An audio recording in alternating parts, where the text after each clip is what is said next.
প্রিয় সপ্তম শ্রেণীর ছাত্রছাত্রীবৃন্দ, আশা করি তোমরা সকলেই ভালো আছো। আমি শেফালি রায়, সহকারী শিক্ষক, police line school and college, Rangpur. আজ আমরা হিন্দু ধর্ম ও নৈতিক শিক্ষা বিষয় নিয়ে আলোচনা করব। আলোচনা হলো দ্বিতীয় অধ্যায়ে পাঠ 6, 7 ও 8 মহিষাসুর বধ, শম্ভু এবং নিঃশম্ভু বধ এবং শ্রী শ্রী চণ্ডীর শিক্ষা, এই তিনটা বিষয় নিয়ে আলোচনা করব। পূর্বে ক্লাসে আমি দেবী দুর্গা বা শ্রী শ্রী চণ্ডীর মাহাত্ম্য এ সমস্ত আগের ক্লাসে পূর্ববর্তী ক্লাসে আলোচনা করেছি। আজ ওই দেবী দুর্গারই আর একটা অংশ, সেটা হলো তিনি মহিষাসুরকে কিভাবে বধ করলেন। তাহলে আমি আলোচনা করছি, তোমরা মনোযোগ সহকারে শোনো। শ্রী শ্রী চণ্ডী বা মহামায়া দেবতাদের মানবকুলকে তিনি দেবতাদের নানা বিপদ থেকে রক্ষা করেন। তাহলে মহামায়া কী করলেন, যে দেবতা সহ, যে দেবতা সহ এবং মানবকুলকে তিনি নানা বিপদ থেকে রক্ষা করেন কে? শ্রী শ্রী মহামায়া। এটা চণ্ডীর কথা, এটা চণ্ডীতেই আলোচিত আছে বা চণ্ডীতে উল্লেখিত আছে।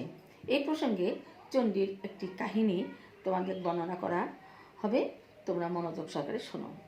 বহুকাল পূর্বে দেবতা এবং অসুরদের মধ্যে ভীষণ যুদ্ধ হচ্ছিল। যুদ্ধে তখন দেবরাজ ইন্দ্র আর দৈত্যরাজ এবং মহিষাসুর, দানবেরা দেবতাদের পরাজিত করল। এই যুদ্ধে দানবেরা মানে অসুরেরা দেবতাদের পরাজিত করল। তারা খুব আনন্দ, তারা স্বর্গরাজ্য দখল করে নিল। এখন এদিকে দেবতারা, স্বর্গহারা দেবতারা, অসহায় দেবতারা কী করল, দেবরাজ ইন্দ্রের নেতৃত্বে তখন প্রথমে গেলেন ব্রহ্মার কাছে। ব্রহ্মা দেবতাদের দুঃখের কথা শুনলেন।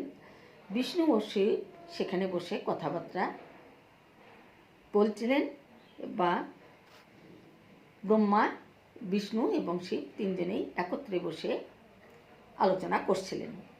সেখানে গিয়ে উভয়কে বন্দনা, সবাইকে বন্দনা করে দেবতাদের দুঃখের কথা জানালেন। ব্রহ্মার মুখে এই মর্মান্তিক ঘটনা বা এই কথা শুনে বিষ্ণু আর মহেশ্বর প্রথমে ব্যথিত হলেন বা দুঃখ পেলেন। তারপর শিব সহ অন্যান্য দেবতারা, তারা সকলেই কী হলেন, ক্রুদ্ধ হলেন যে অসুরেরা স্বর্গরাজ্য দখল করে দেবতাদের বিতাড়িত করে তারা স্বর্গরাজ্যে বসবাস করছে, আর দেবতারা স্বর্গহারা হয়ে বিভিন্নভাবে তারা অসহায় অবস্থা ঘুরে বেড়াচ্ছে। এই কথা শুনে ব্রহ্মা, বিষ্ণু, মহেশ্বর এবং অন্যান্য দেবতারাও খুব ক্রুদ্ধ হলেন।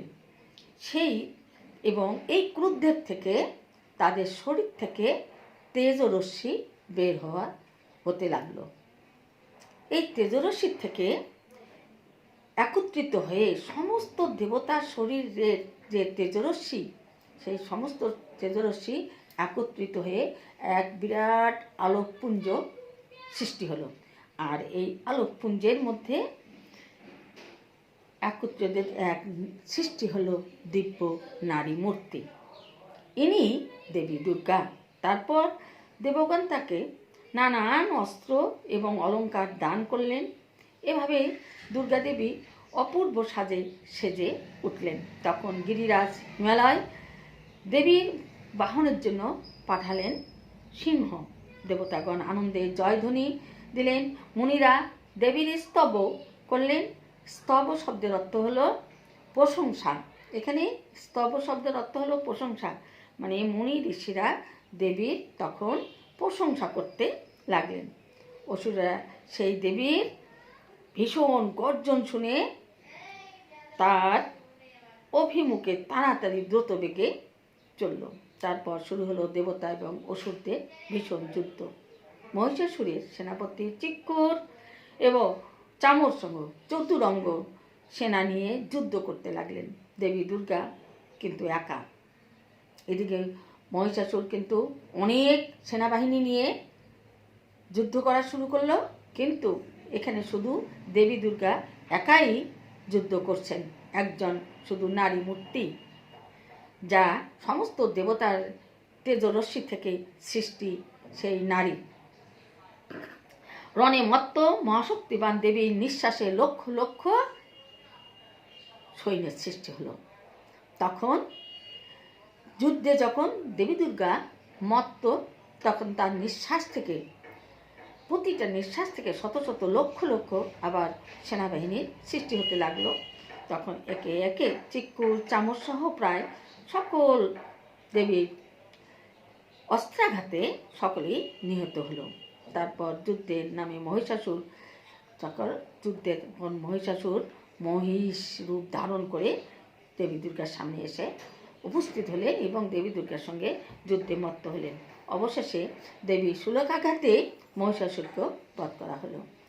তারপর তুমুল যুদ্ধ হওয়ার পরেও মহিষাসুর কিছুতেই দেবী দুর্গার সঙ্গে এটে উঠতে পারলেন না, নিহত হলেন। এখানেই শুধু তোমাদের এই পাঠের আলোকে শুধু একটা উচ্চতর দক্ষতাই শুধু প্রশ্ন হতে পারে যে কিভাবে দেবী দুর্গা মহিষাসুরকে বধ করলেন, পঠিত বিষয়ের আলোকে আলোচনা করো। সেটাই কিন্তু এই প্রশ্নটাতে আমি এখানে উল্লেখ করেছি। মহিষাসুর বধের উদ্দেশ্য পঠিত বিষয়ের আলোকে বুঝিয়ে লেখো। এখন শম্ভু এবং নিশুম্ভ বধ কিভাবে করছে আমি একটু সংক্ষেপে বলছি, তোমরা মনোযোগ সহকারে শোনো।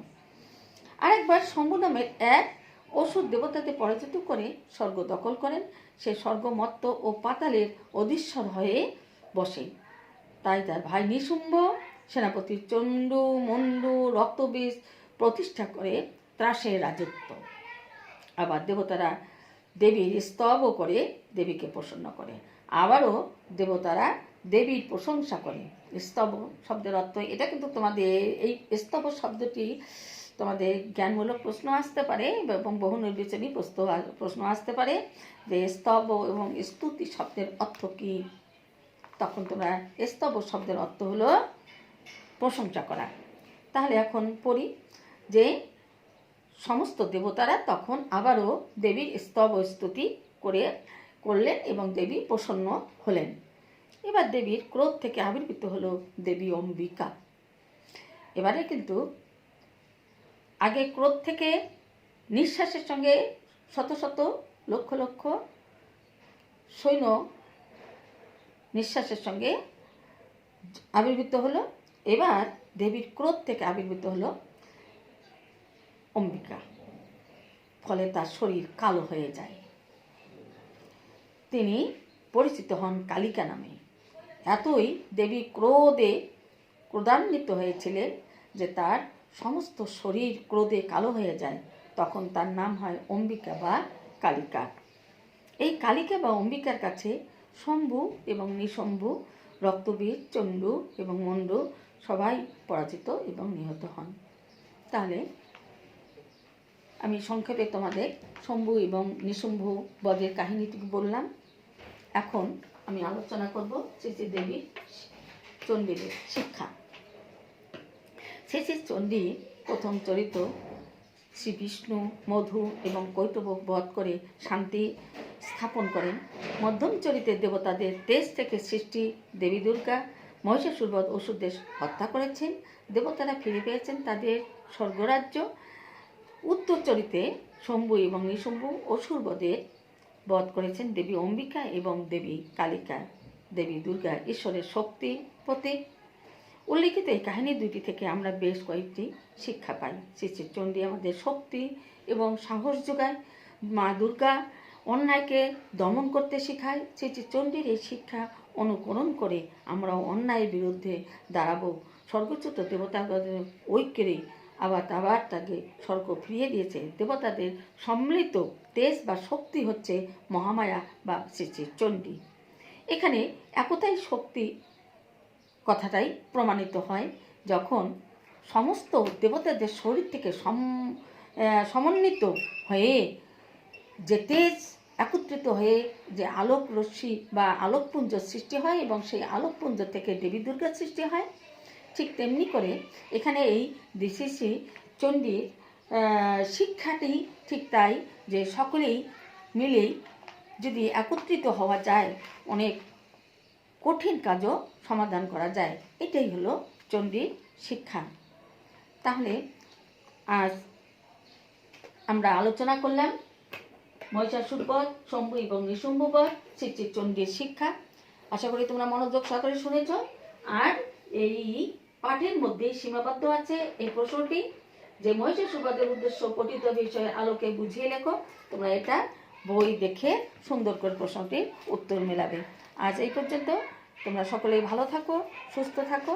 ধন্যবাদ।